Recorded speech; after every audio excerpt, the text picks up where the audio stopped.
It's a sea to me, you know, it's a big ocean. Taking a picture is, for me, is your whole body, your mind, everything is involved. I can't even talk, really, when I'm taking pictures. Everything is a photograph. You're just kind of waking up your senses and your eyes.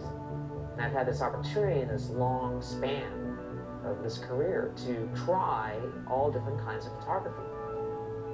I like to think of myself now as more of a conceptual artist who uses photography more than a photographer.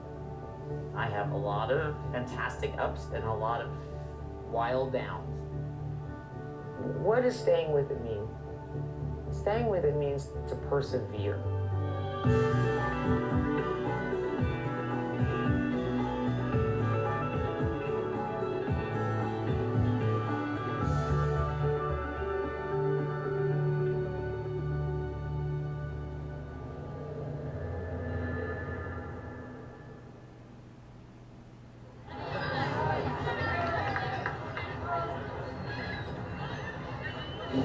Hi guys.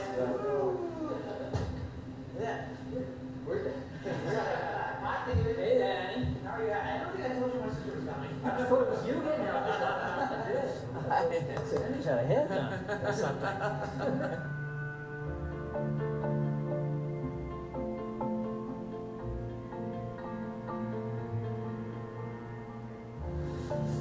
These in order?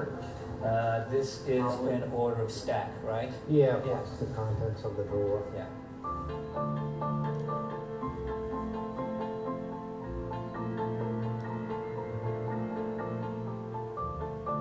Boy, I really, it's funny to see these prints sort of out of order because you really want to put it in chronological order, which is why everything ends up back in chronological order because it makes so much sense to me. Photography is such a wonderful way to look at life. It helps you focus in and examine things. And you learn from your work. You learn from looking back.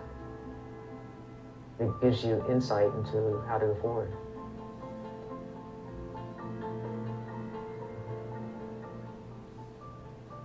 Okay. So we're in an elevator. Lights are coming from the top. You know, his makeup is run. He's been really wet. We don't need to open his face. Okay. So he's supposed to feel a bit demonic, but yet also a little like a butterfly. Because this is so beautiful, if you can keep the rest of it and just bring down the eyes. Yeah, yeah. That's the question. We can do it. When I went to school for photography, the darkroom was an integral part of taking photographs. It's a little sad that it's going away, that life in the darkroom. Now it's all digital, but I preferred taking pictures than printing for sure. It fell by the wayside. So I had to have a printer. It's an important relationship. Doesn't this look great though? Honestly, it looks like to me someone said, oh, here's a picture of Jagger. It's dark on his face, let's open up on the face. You know, maybe we're trying to separate his head too much. We should just let it go and let the body come forward. So this really is a kind of like a chest coming forward. I think about, you know, when I started taking pictures, there was something about photography. The immediacy of it, I was taking pictures all the time. I saw the world through my camera. The camera allowed me to go places by myself and feel totally comfortable to explore and go out. It allowed me to do things that I normally wouldn't ever think about doing. So it was a powerful instrument for me.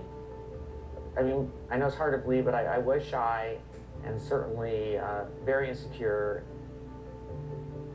I was afraid to go anywhere without my camera. Camera, you know, was my relationship. It was my best relationship. And eventually someone said, oh, you should take these pictures over to Rolling Stone. And they wanted to use the work right away. So it was the beginning of being published.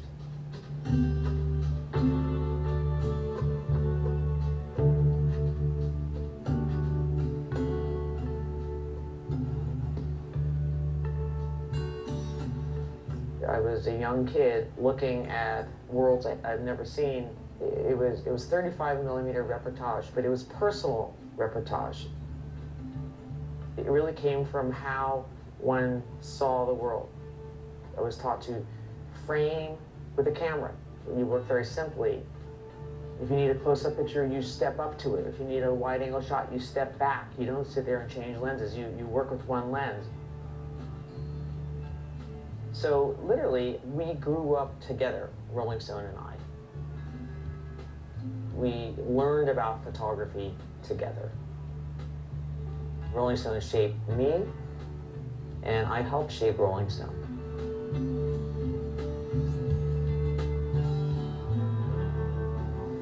Rather